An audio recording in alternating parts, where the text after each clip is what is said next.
I worked really hard like in my early 20s, like school and then masters and then job and another job. And I was like, just feel like discerning that it's just time, like, it's a time for everything. Like, I feel like it's just a time to kind of just stay where I'm at and maybe focus on other stuff, like my faith and stuff. So kind of learning that side of like managing my career, like kind of knowing when to, coast a little bit and then readjust when I need to readjust.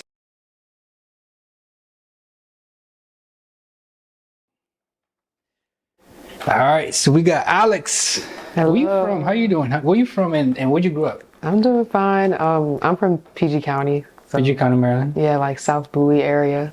So How would you say your child? Where do you fall in terms of like siblings? Are you like the first, yes, second? I'm the oldest of two. How was like your childhood? I would say my childhood was pretty good, like close-knit family. Like my dad's family is pretty big here, like so it's a lot of us. We go to my grandma's house every Sunday. We still do that, so just like close-knit vibes. Were you like how was your childhood in terms of were you like a troublemaker, cool kid, or introvert, extrovert? I think I was more quiet as a kid than I am now. I'm still quiet, but more quiet then. And I was more like on the goody two-shoes side, like just good, like, like a Yeah. good kid. Where you go to high school? I was at Bullis. It's a school called Bullis in Potomac, so it was like a far ride from my house. How would you rate like your whole high school experience? So my high school experience, like I would say I got a lot from it, like knowledge wise and like just experientially, like, dealing with different types of people because I was from a predominantly black county, but it was like more, white. And then that school brought different ethnicities or whatever. So that was cool socially, I think. At the time it was difficult though, because the climate, I think at the time, and then people being young, like, just ignorance around just everywhere for like conversationally. And, I graduated 2016 amidst like Trump, coming into office. So just there was a lot of tension and stuff like that. So, but that kind of birthed a lot of the passion that I have for like my life now. So And so, like, looking ahead from like high school, where was your head at in terms of like college? Were you like, listen, I'm gonna get a job or go to college, or what were like your thoughts in high school in terms of life? I always, well, let me not say always.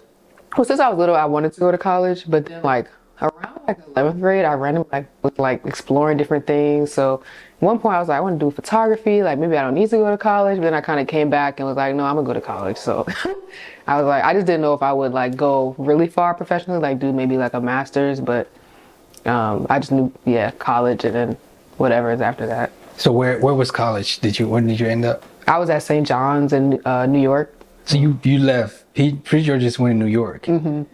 Was it like friends took you there, or? No, I always wanted to go to New York because I always just felt drawn to it. And like in high school, I danced, and like my dance teacher would take us to different places. So we went to New York twice, and when I was there, I just really appreciated just like the art there and stuff. And so I don't know why, I just always felt like I belonged there for at some point. So I To just study art.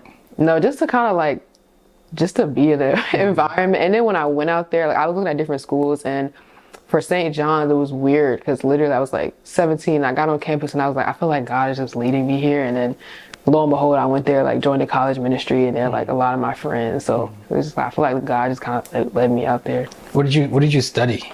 I studied health and human services. So it's like I wanted to focus on public health, but they didn't have public health, and health and human services was like health administration, like hospital administration. So I actually came in though studying government and politics, and like was like doing like the whole legal stuff because I just had a passion for like equity and like health equity. And in my first semester, I was like talking to a professor, and I was like, I don't really know, because like this is what my passion is. I just want to help people and stuff like that. And he was basically like, you're not in the right major. You're trying to help. So I was like, okay. So I just like switched to health and human services. What was it about health and human services? Like, was it just like, hey, this is the next best thing, or?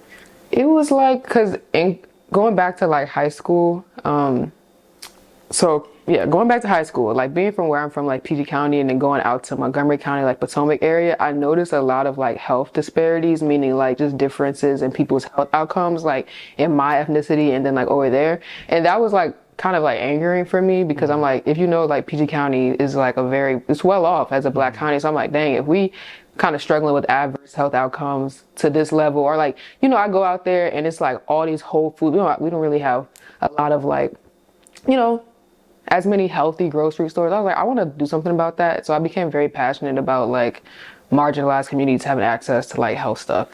So I was like, yeah, let me do like health and human services so I could do public health. And what was the plan like with human health, public health when you were done? At the time, it was weird. Like I didn't know exactly what I wanted to do. I just wanted to like make a difference. So like I did like 4 internships in college, like during the summers and the fall, and they were all kind of like in different like parts of health. So like I was doing like I did one health policy internship where I would be like on Capitol Hill, like talking to the congressman. I really liked that. But then I did health communication. So it was like a lot of like health advocacy through like media and stuff. And then it was just like different stuff. And I was like, it's weird because this is like my passion, but I don't really like the day to day of it. So I just didn't really have the end. But I was like, I'm gonna just start. Yeah. You graduated in it Yeah. from St. John's. Yeah. And then what after? So it's weird because when I graduated, it was during the pandemic. So it was like 2020. And I was just trying to find a job in public health. And because I had the different like experience in different parts of public health, I was like, I can just kind of do anything for real. And then after that, you know, like the pandemic was hitting and my friend was like, have you heard of UX? And I was like, no, I don't know what UX is. And so she was like, I think you'd be good at it because it's like psychology and health and this, not health, but psychology and like creative stuff or whatever. So then, you know, the plan from there was like, I just want to do UX and innovate within like the health space. So that was where I kind of like found. So after I graduated, I'm just glad everything I quickly found that. So I didn't have to like pivot from public health to tech. I just kind of was able to quickly adjust. You had like a pandemic graduation. Did you get to walk or it was like Zoom? I got to walk, but it was like the next year. Like they had a Zoom like on the actual graduation day, so and then then the next year I walked, but then everybody wasn't there, and like not everybody was there. So St. John's was your undergrad. Yes. Did you did grad school? Yes. Where? So I started at American, which is, you know, like in DC, but then I was doing that. It was a health promotion management, like public health type thing, but then I was into UX, so I was like, I don't want to waste my money here. Like, so I switched. I stopped because I was like, I just don't want to move forward before I'm sure I really want to do a master's. And then I found a program at UMD last year, and it was like a 15-month program. So I just started that as product management and like in-state tuition. So I was like, I'm gonna just do that. So was your friend who introduced you to UX in the field in tech? No, she was just like doing her MBA at the time, I think, but she's very business savvy, like just knows all the fields. But yeah. Had you known anybody who was doing like UX or? Not even. I think her mentor was doing UX, and so she was telling me about her mentor or whatever. So I was like, okay, her mentor was a Black girl too, so it was like representation. So you had like no background in it. What was your next step? Like, okay, so you in grad school, and it's like I don't want to waste my time and money. Let me pivot. What was your first step? So my first step was I was kind of researching like how to get into UX, and I found out that like for a lot of the people on YouTube said that you have to do like some type of boot camp or just like an internship, like not an internship, like a boot camp or like some type of course, like you want to get some experience or whatever. And so I found a course that just happened to be starting like in 2 weeks and it was like only 1 week long. It was like 10 to 6. And at the time I wasn't working full time. So I was able to jump on it. And sorry, I'm losing sight of the question, but like, it was a blessing really, cause I was able to get into that for free. Like a lot of times it would be like 15K, but it was really like a move of God that I was able to just do it. So from there, I just was able to, apply, and I did a mentorship as well that helped me where, it was like a black lady who essentially wanted to help other Black women and women of color get into UX. So it was like an 8-week mentorship of like resume building and stuff. So after that, I just started applying. Wow. That's what I was gonna ask. Like how, like who was offering like a free course? Because I'm like, can you find that now? Like if somebody was looking. Yeah, no, it sucks because like I always want to tell people like this program, the regular price was lower than the 15K price. I think it was like 4,000. So I always recommend that the 1 week, but like the immersive. But I've looked to help other people get into it. And I don't think they have it anymore. But if anyone's interested, it was through General Assembly, and you would just search General Assembly UX Immersive Bootcamp. I don't know if they're going to like put that out. So. Was it virtual or in person? Yeah, it was virtual. Was it like a culture shock? What was like your initial experience, initial thoughts, like going from public health, public administration, and things that you somewhat was passionate about to like creativity and design and technology? It's weird because I feel like it was so natural because I've always been like a creative person.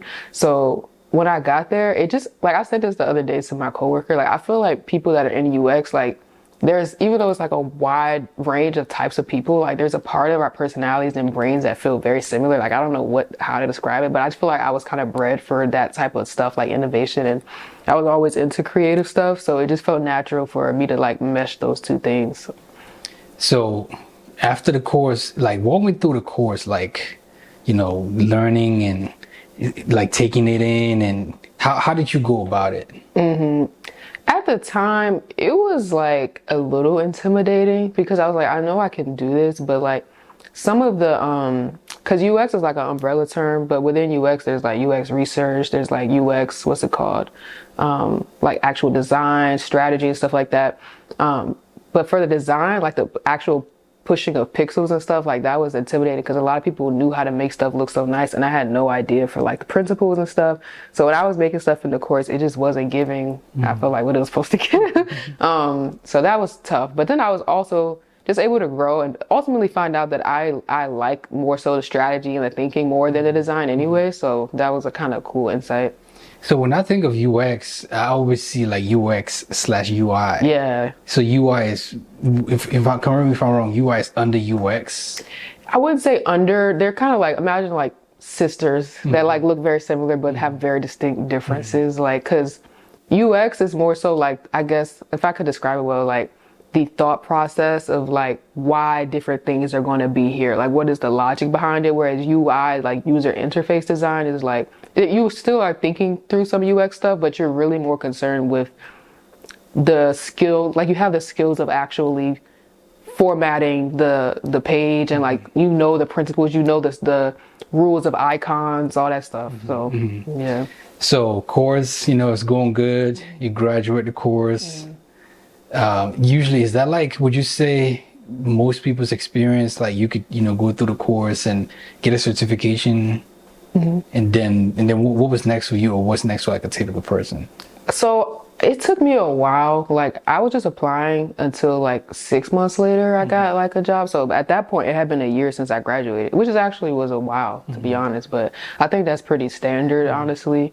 But I feel like UX is just such a chance, like, or just job hunting in general. Like it's really like it could be anything, but I think most people say it could take around 6 to 12 months. So what was your thought process during that time? Like were you just like you are right now, it's standard, or were you like, damn, like I need to find a job, I need to make moves? I was getting a little stressed out because I'm very like, I don't know what's the word, like I have a passion for making an impact and stuff. So it's kind of having like the time that I had at the time, it was just kind of like annoying. Like now looking back, I'm like, wow, you had so much time to just like relax and stuff. But at the time, it definitely was a bit stressful.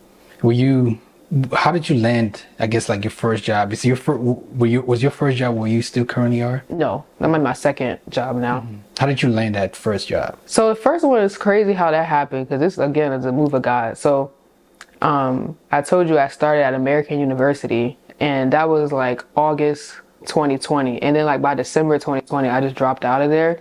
But then when I was speaking, like I think down the line, like in like April 2021, my, what's it called? Like dean of the program or whatever was like, hey, like what was going on? Like what are your pros and cons? Just want to get some insights from you and stuff like that. And I didn't even know her like that because I had just got there.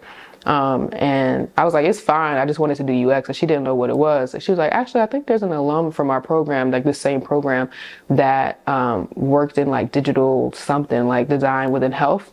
And so she connected me with that person.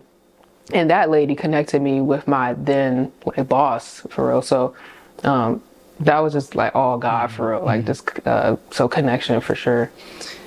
You walk in first day or log in first day, your thought process like, dang, I'm here.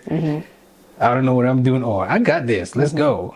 Yeah, it was more like, I know I'm gonna be okay, but I know that public health is more like my thing. So I have to kind of like really put on the confidence. So like I have to really like kind of build myself up because health was where I kind of built my confidence already. So I don't want to get too much into like your project, but like were you working on like an app or website? Like what for somebody who's like, dang, I'm trying to get into UX or UI, like what kind of stuff will I be working on? Like walk me through like a day in the life kind of thing. yeah. So now for context, like I work on that application now, but I was working on a website before. And I like apps. I think a lot of times you might end up more so working on apps if you're in UX. I'm assuming whether it's like mobile or like website or whatever. I mean, web app.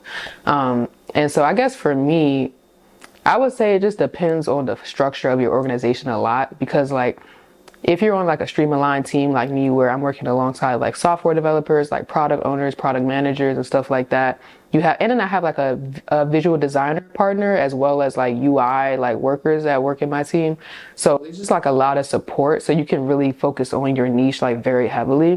Whereas if you're on a team where there's just like less people or just less kind of like diversity in practices, you might be taking on more stuff and wearing more hats. So I definitely think it just depends on like the way your organization is structured. Like if I'm again like a little bit into like intersectionality as a woman, black woman, and somebody who's getting into UI UX fresh, what was it for you like the point of emphasis going into like, hey, I'm gonna find a mentor, or did somebody kind of like just take you to your umbrella? It's like, hey, let me show you the ropes. Or was that something that you had in the back of your mind going into it? That's a good question. I actually didn't have that in the back of my mind. I don't even know how I stumbled across the mentorship program, but I just ended up seeing it and I was like, oh, this seems like it would be a good opportunity. I kind of was just like I'm just gonna apply. So I didn't really have like a lot of context. So how do you like stay like in the know right now in terms of like keeping up with like technology in your field? Yeah, I think that's a good question. Let me think before I say something. And I'm gonna chop this. Okay, thanks. How do I stay in the know? To be honest, I don't like do as much research, like market research, as I should. Like I know that's like a big part of being a UX designer. I kind of just do it as needed. Like if I'm working on something, it's like, okay, what are other like apps that do a similar thing? Like what are the trends right now? So I kind of just do it like as needed, like that. So Are there like Facebook groups or I don't know, LinkedIn groups, like for somebody who's like looking to get in, it's like I can tap in here and learn the ropes, what I need to get this course or get this cert, or like this is the way to break in. And second part to that question, is it like saturated? Is it a field where somebody can still get in like relatively like, under a 9 month, 6 month period? yeah, to answer the first question, I think UX designers are like, I find really helpful people. Like there's so many of them on YouTube making like full videos on like how to get in. So that's one thing that makes it super easy. Like if you want to like figure out how to make your portfolio, like people will literally show you step by step what to do. Like I watched like UX designers like talk about how to interview and I just use that outline for the interview. So that was helpful. But then also I definitely feel like it seems like it's more saturated than it was when I came in. Like I wouldn't know exactly how much, but I think I came in at a time where a lot of people were like, okay, I'm trying to do UX. So I'm glad I did get in at that time.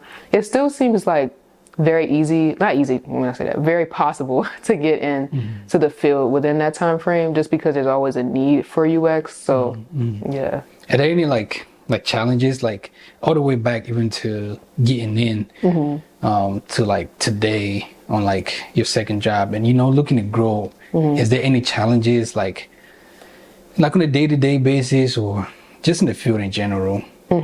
Any challenges? I wouldn't say so for me personally. I think it really just depends on like where you end up. Like I feel like I've been fortunate to be like at the current job I'm at. I feel like it's a very comfortable environment and like very like mobile, like a lot of room for growth. So not any like challenges, but I think it just depends where you are for real. Yeah, you've been blessed for real. Like like like really. Grateful. Is it like a stressful? Nah, I wouldn't call it stressful. I feel like I will say this because I started my new job in January, and for the first 6 months, I was stressed out. Like I just like, what's going on? Like I started having moments like, am I dumb? Like what's going? Like why am I not getting this? But it was just like a very steep learning curve, and it was just because like I work for like a hospital, and like the application that we work on is very complex because it's serving like patients and like care managers and like nurses and stuff like that. So there's like a lot of moving parts, and then like there's the DevOps side of stuff. So it's just like a lot to learn. But then like people, they did assure me, like they were like, yeah, like a lot of people don't know what's going on until like 6 months, and then even like a year you kind of reach another threshold. And I see that's happening for me. So like now it's like October, and now I wake up and I'm like really looking forward to stuff because I feel really comfortable and like I understand things. So this is like a learning curve. And you about to clock a year. Yeah, it's crazy. Funny you mentioned you work at a hospital. We're gonna get into like how that ties into like public health and health management. But for somebody, what kind of like tools like somebody needs to know or will be using like on a day-to-day, like Confluence, Jira, Teams, Microsoft? What kind of like tools is like, hey, if I'm looking to get into this, I should probably brush up on this?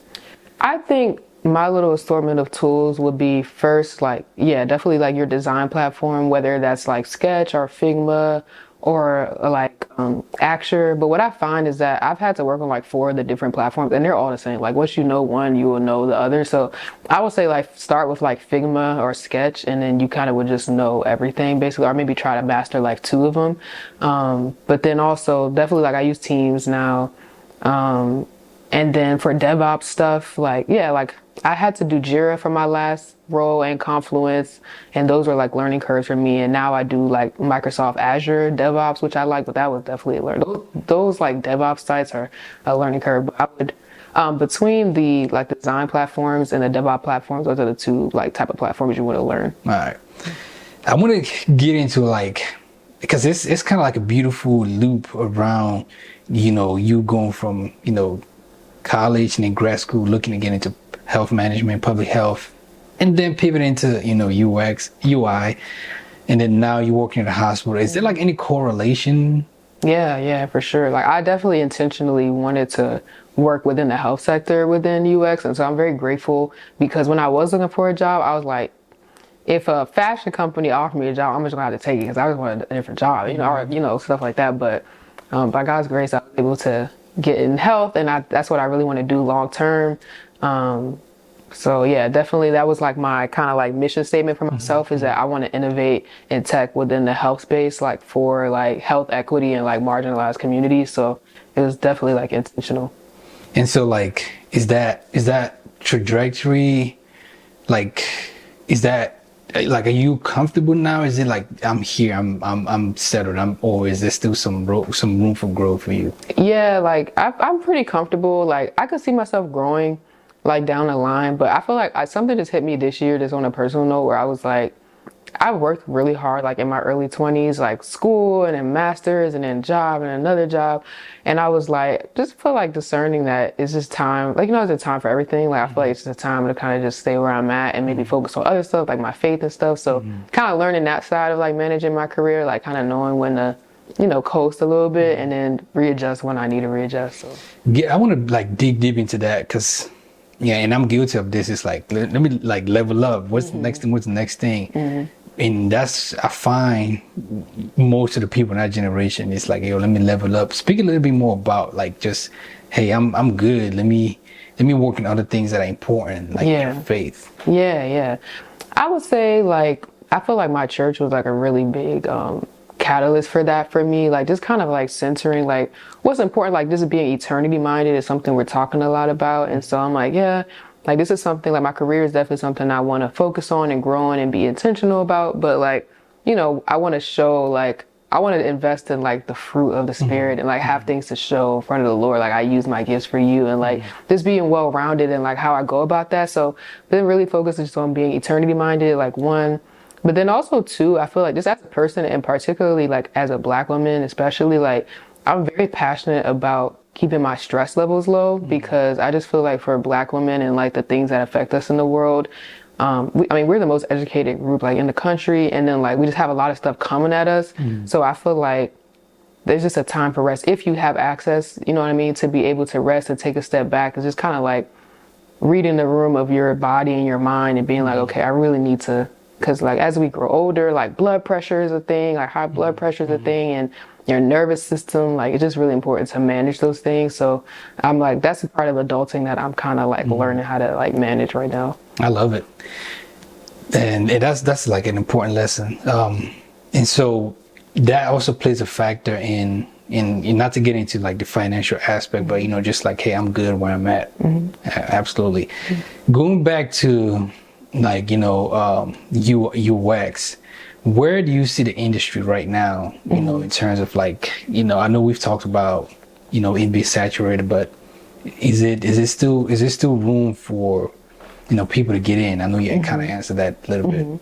I think so, because like when I do go on LinkedIn, I'm not on there as much as like when you would be actually like looking for a job, but it seems like there's a lot of I feel like there's a lot of like openings for stuff, because it's just like we're just getting more and more like technical in the world. So I think it's because UX uses like the human mind. It's not necessarily something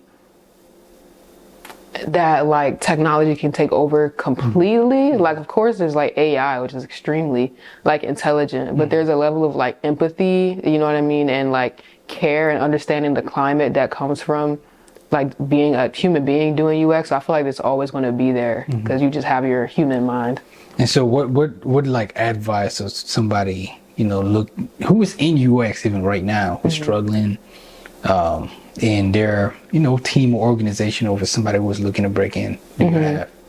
What advice would I give? So my advice that I tend to tell people to ask me is I think it's helpful to find like your niche and like your passion, because UX is very broad. And I mean, it's good to like just be a generalist and know that you can get like, I can work at a fashion company, I can work for a health company, I can work for this, whatever. But like, I think it can kind of help if you kind of have like a sub kind of like category that you're like interested in, or that you kind of like are mastered in. So like for me, my background was like health. So when I apply to places, I can market myself as a health-based UX designer. So that can help you kind of get an edge, where some people might be like, I'm a generalist. So I'm not saying that people will necessarily choose you just because you're that person, but I think it's just something too that's fulfilling as an individual, but can give you a leg up possibly. What's like a lasting memory, it could be good, it could be bad, in your career or life, that's like really, let's do a career that's like really stuck with you? You know what? I'm going to go this route. I feel like a lasting memory right now, like where I'm at, is there's a lot of other people that seem to be like Gen Z at my role right now. So there's like a wide age range, but it's just kind of cool, like looking to my left and my right, and it's like, dang, we're really grown now. Like we all here together, we're being ourselves, we like using our Gen Z slang, and that's something that's very memorable for me, because that's kind of like a coming of age thing for all of us. So I really appreciate that on my day-to-day, like working with my little like work partners, and they're like I'm using Gen Z, but I'm like top 2 years of Gen Z, so different context. I get it. What's a quote, like what's your favorite quote? My favorite quote would be a quote I have on my LinkedIn, which says, if you want your users to fall in love with your designs, then fall in love with your users. So I just like that, because I feel like empathy is such a big part of UX design, and it's also a part of like my faith. Just being empathetic, doing unto others what you want done to you type thing. I love it. Appreciate you, Alex. Thank you.